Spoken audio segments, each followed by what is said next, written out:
Allahu Akbar, Allahu Akbar. Bismillah, alhamdulillah, wassalatu wassalamu ala rasulillah wa ala alihi wa sahbihi wa mawalah wa ba'd. Para pemirsa Wahda TV dimanapun Anda berada, berikut kami akan contohkan bagaimana kaifiat dalam melaksanakan sholat id, terutama ketika kita akan melaksanakannya di rumah pada tahun ini. Semoga Allah Subhanahu wa Ta'ala segera mengangkat wabah ini dari kita, dari negeri kita, dan dari negeri kaum muslimin. Para pemirsa sekalian dimanapun Anda berada, poin yang pertama berkaitan dengan hukum dari sholat id itu sendiri. Tentunya para ulama kita berbeda pendapat, dan kita tidak akan panjang lebar dalam membahas ini. Para ulama kita berbeda pendapat. Sebahagian para ulama kita mengatakan sholat id hukumnya adalah fardu ain, wajib bagi setiap manusia, dan sebahagian yang lainnya mengatakan sholat id adalah fardu kifayah, bahkan menghadirinya sebahagian mereka mengatakan sunnah muakkadah. Ala kulli hal, sekarang posisi kita akan melaksanakan sholat id. Apakah kita mengambil pendapat yang mengatakan fardu ain ataukah fardu kifayah? Tapi kita posisi sekarang adalah ingin melaksanakan sholat id tersebut.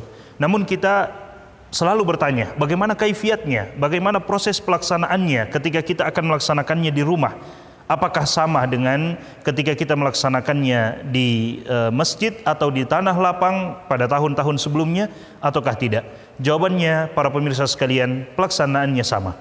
Dan ini yang akan kami contohkan. Salat id terdiri dari 2 rakaat. Pada rakaat yang pertama tentunya kita akan melaksanakan takbiratul ihram, takbir untuk membuka salat kita.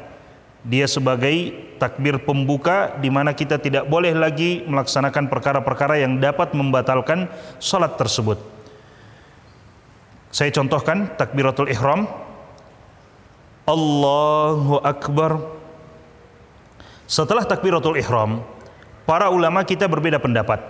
Ada yang mengatakan setelah itu kita melaksanakan takbir zawaid, takbir tambahan dengan jumlah 7 kali takbir di luar daripada takbiratul ihram, dan ada yang mengatakan 7 kali takbir itu masuk di dalamnya takbiratul ihram, sehingga takbir zawaid, takbir tambahan yang datang setelahnya bisa kita tambahkan dengan 7 kali takbir, dan bisa kita tambahkan dengan 6 kali takbir. Itu adalah perkara yang luas menurut para ulama kita, dan masing-masing memiliki pegangan, sehingga kita bisa memilih 6 kali takbir setelahnya atau 7 kali takbir setelahnya. Kami berikan contoh, setelah takbiratul ihram tadi Allahu Akbar, kemudian setelah itu kita tambahkan 6 kali takbir atau 7 kali takbir. Allahu Akbar, Allahu Akbar, Allahu Akbar, dan seterusnya sampai 6 kali takbir atau 7 kali takbir. Pertanyaan yang muncul, apakah ada zikir khusus yang kita baca di antara takbir-takbir ini, di antara takbir zawaid atau takbir tambahan ini? Apakah ada zikir khusus yang datang dari Nabi SAW, ataukah datang dari para sahabat Nabi, atau datang dari para ulama-ulama salaf kita terdahulu?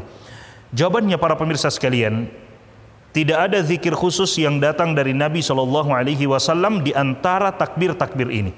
Bahkan sebahagian para ulama kita mengatakan tidak perlu kita berzikir, langsung diikuti dengan takbir yang selanjutnya, karena mereka menganggap takbir ini adalah takbir yang berkesinambungan, tidak terputus dengan zikir apapun, sehingga menurut mereka Allahu Akbar langsung disambung dengan takbir yang berikutnya, takbir tambahan yang berikutnya, Allahu Akbar, Allahu Akbar, dan seterusnya. Tidak ada zikir di dalamnya. Namun sebahagian yang lain, dan ini yang lebih kuat insya Allah dan lebih menambah pahala tersendiri buat kita, bahwa di antara takbir-takbir tersebut ada zikir yang kita baca, dan ini diriwayatkan dari Abdullah bin Mas'ud bahwa beliau melakukan hal tersebut, dan tidak ada sahabat yang mengingkari beliau, di mana beliau membacakan atau berzikir dengan zikir, ya, bertasbih kepada Allah Subhanahu wa taala, memuji Allah Subhanahu wa taala di antara takbir-takbir tersebut. Lalu zikir apa yang kita baca? Syekhul Islam Ibnu Taimiyah rahimahullahu taala, beliau memberikan contoh. Pada dasarnya zikir apa saja, selama itu adalah bentuk pemuliaan terhadap Allah, selama itu adalah bentuk pujian kepada Allah, silahkan kita baca. Tapi Syekhul Islam Ibn Taimiyah memberikan contoh. Kata beliau, misalnya kita bertasbih kepada Allah, bertahmid kepada Allah, memuji Allah, kemudian bersolawat kepada Nabi, dan boleh ditambahkan dengan meminta doa kepada Allah Subhanahu wa taala. Beliau contohkan dengan misalnya pada saat saya bertakbir Allahu Akbar, kemudian takbir yang berikutnya Allahu Akbar. Di antara kedua takbir ini beliau membolehkan dan mencontohkan dengan zikir misalnya Subhanallah walhamdulillah wala ilaha illallah wallahu akbar, Allahumma salli ala nabiyyina Muhammad wa ala ali Muhammad, Allahumma ghafirli, Allahumma arhamni. Beliau berikan contoh dengan zikir seperti itu. Subhanallah walhamdulillah wa la ilaha illallah wallahu akbar, kemudian berselawat kepada Nabi, Allahumma salli ala nabiyyina Muhammad wa ala ali Muhammad, kemudian berdoa kepada Allah, Allahumma ghafirli, ya Allah ampuni aku, Allahumma arhamni, ya Allah rahmati aku. Atau boleh juga dengan zikir yang lain, misalnya Allahu akbar kabira walhamdulillahi katsira wa subhanallahi bukratan wa asila. Itu pun disebutkan oleh Syekhul Islam Ibn Taimiyah. Atau dicukupkan dengan zikir Subhanallah walhamdulillah wa la ilaha illallah wallahu akbar, kemudian bertakbir yang berikutnya, kemudian Subhanallah walhamdulillah wa la ilaha illallah wallahu akbar, kemudian bertakbir lagi sampai 6 atau 7 kali takbir. Setelah itu kita laksanakan, setelah itu kita membaca Al-Fatihah. Setelah itu kita membaca Al-Fatihah. Dan setelah membaca Al-Fatihah, disunnahkan bagi kita untuk membaca surat Al-A'la pada rakaat yang pertama, Sabbihisma Rabbikal A'la, atau membaca surat Qaf pada rakaat yang pertama. Tapi untuk membaca surat Qaf mungkin terlalu panjang, maka boleh bagi kita untuk membaca Sabbihisma Rabbikal A'la. Setelah itu kita laksanakan seperti solat pada umumnya, ruku, ya, kemudian i'tidal, bangkit dari ruku, sujud, duduk di antara dua sujud, sujud kembali, kemudian bangkit dari sujud yang kedua untuk bangkit pada rakaat yang kedua. Ini namanya takbir intiqal. Pada saat kita sujud kemudian mau bangkit untuk rakaat yang kedua, kita akan bertakbir Allahu Akbar. Ini namanya takbir intiqal, takbir untuk berpindah dari satu gerakan kepada gerakan yang berikutnya atau kepada gerakan yang lainnya. Maka takbir intiqal ini tidak dihitung untuk takbir tambahan-tambahan pada rakaat yang kedua. Pada rakaat yang kedua kita menambah dengan takbir zawaid atau takbir tambahan sebanyak 5 kali, di luar dari takbir intiqal tadi, takbir perpindahan dari sujud menuju ke gerakan yang atau ke rakaat yang kedua tadi. Jadi posisinya misalnya saya sudah bangkit dari sujud saya, Allahu Akbar, kemudian setelah itu saya menambah 5 kali takbir Allahu Akbar. Di antara kedua takbir kita disunnahkan, dianjurkan untuk kemudian membaca doa yang tadi, Subhanallah, atau zikir yang tadi, Subhanallah walhamdulillah wa la ilaha illallah wallahu akbar. Boleh ditambahkan dengan salawat kepada Nabi dan juga doa kepada Allah, misalnya Allahumma ghafirli, Allahumma arhamni.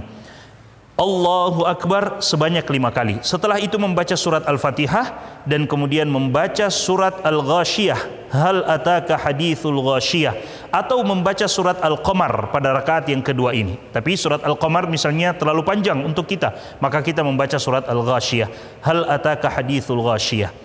Para pemirsa sekalian yang dimuliakan oleh Allah Subhanahu wa taala, setelah itu ruku, kemudian bangkit dari ruku, sujud, duduk di antara dua sujud, sujud kembali, kemudian tahiyat, dan kemudian kita salam.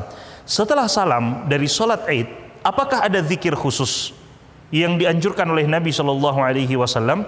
Wallahu ta'ala a'lam. Para ulama kita mengatakan tidak ada zikir khusus yang dianjurkan oleh Nabi SAW, kecuali mungkin seperti zikir salat pada umumnya, yaitu kita beristighfar 3 kali, kemudian mengucapkan Allahumma antas salam wa minkas salam tabarakta ya dzal jalali wal ikram. Setelah itu selesai, karena biasanya setelah salat imam langsung naik untuk kemudian membacakan khutbah pada saat itu. Adapun kita, kondisi kita sholat di rumah, maka tidak perlu kita khutbah. Setelah sholat kita selesai, kalaupun kita ingin salaman dengan keluarga kita sebagai bentuk tahniah kepada mereka, ucapan selamat atas Ramadan yang telah mereka lalui dan telah memasuki hari Idul Fitri, maka ini insyaallah ta'ala tidak menjadi masalah. Kita ucapkan selamat kepada mereka sebagaimana kita ucapkan kepada saudara-saudara kita, meskipun itu hanya dengan lewat medsos atau SMS misalnya, kita sampaikan selamat kepada mereka dengan ucapan-ucapan yang berbentuk doa kepada mereka. Tidak ada satupun riwayat ucapan dari Nabi SAW secara khusus. Namun datang ucapan-ucapan sebagai bentuk doa, misalnya apa yang disebutkan oleh Syekhul Islam Ibnu Taimiyah dan juga para ulama yang lainnya. Misalnya kita ucapkan taqabbalallahu minna wa minkum salihal a'mal. Semoga Allah Subhanahu wa taala menerima dari kami dan dari kalian semua amalan-amalan soleh kita, atau ucapan-ucapan semisal yang berbentuk doa kepada Allah Subhanahu wa taala untuk diri kita dan untuk saudara kita sebagai ucapan selamat atas hari raya yang kita dapati. Pertanyaan selanjutnya, ketika kita mendapati ucapan taqabbalallahu minna wa minkum shalihal a'mal, apa yang kita akan balas kepada orang yang mengucapkannya? Datang dari sebahagian para ulama salaf kita, cukup dengan membalas dengan ucapan yang sama. Misalnya ketika ada orang yang mengucapkan hal tersebut, kemudian kita mengatakan, "Na'am, iya, taqabbalallahu minna wa minkum shalihal a'mal." Semoga Allah Subhanahu wa taala menerima dari kami dan dari kalian amalan-amalan soleh.